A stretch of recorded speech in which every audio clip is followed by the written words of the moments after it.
ang Academy. Noon, dito sa paaralang ito ng Konoha nagsasanay ang mga ninja at ang mga tao gustong dumaan sa matinding pagsasanay. Kaya lang, maraming dinalang pagbabago, ang kapayapaan at modernisasyon. Bukod sa ninjutsu, meron na rin general curriculum ng kursong pang-edukasyon dito. Isa itong pang-akademyang pasilidad kung saan malilinang ang mga talento nila sa iba't ibang larangan ng pag-aaral.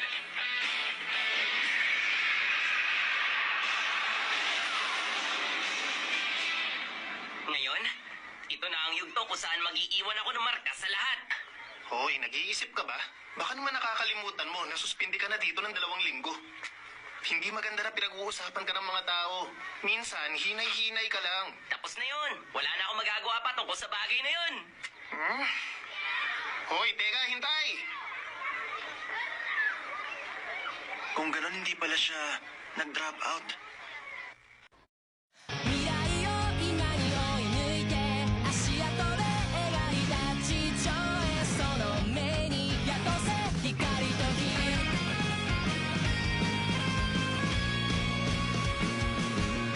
傘とせ君の未来宿せいつまでも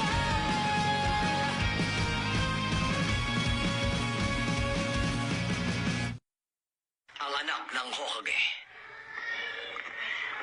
Kumusta kayong lahat? Ako si Uzumaki Boruto. Inagagalak ko kayong makilala. Oh, Sabi ko naman sa'yo, hinay-hinay ka lang eh. Hoy, Denki. Saan nga palang pwesto ko? Pwede kang umupo kahit saan. Oh, ganun ba yun? Kumusta? Kumusta?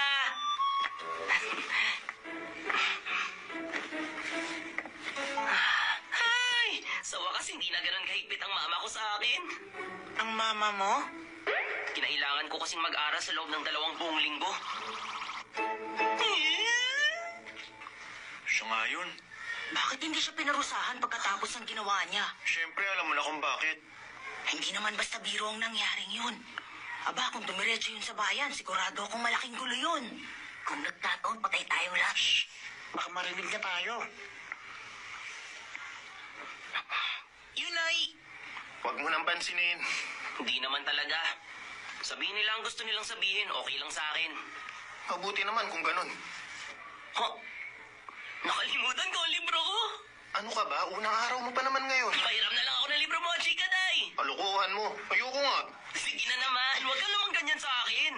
Ang damot naman ito. Pansin-pansin talaga ang Bobby na yan. Di ba? Sikat talaga siya. Ako? Talaga? Hindi ba napapansin lang naman siya ng mga tao dahil sa mga kalokohan na ginagawa niya? Sarada, hindi ba kilala mo ang Boruto na yan? Magkaibigan ng mga magulang namin, yun lang. Ibig mong sabihin, childhood friends lang kayo? Hindi rin yun ang tawag sa amin. Oo, yan Sa totoo lang, naiinis ako na nakukunik ako sa kanya. Samaan eh. Kung sa bagay. Pero sayang, astig pa naman ang papa niya. Ang Hokage ni si Master Naruto. Correct! Nagiging perpektong isang tao dahil sa mga masalimuot na pinagdaanan niya sa buhay.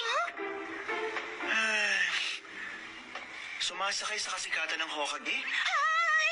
Inajin! Teka, bakit? Masyado ba napalakas ang pagkakasabi ko? Hoy, Inojin. Bawiin mo ang sinabi mo. Pasensya na. Kung meron tinamaan, binabawi ko na. Pero, ang totoo niyan, yun talaga nararamdaman ngayon ng mga tao dito. Kung may nag-operate ng tren ng palihim, dapat lang naman na ipatapos siya sa kulungan. Yun ay... Alam mo, Inojin, hindi naman talaga yun ang nangyari eh.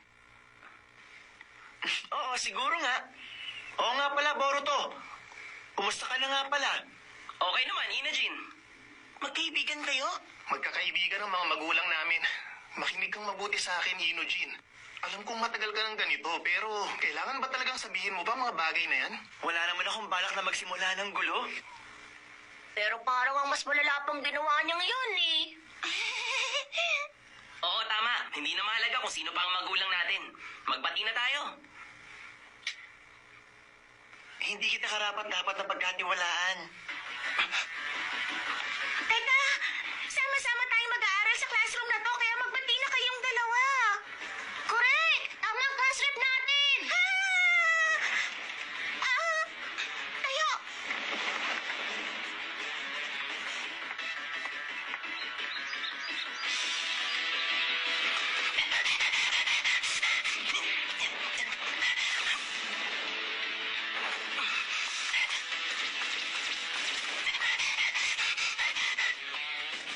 Boruto, okay na yan. Sa wakas, tapos na nating sukatin ang pangunahing lakas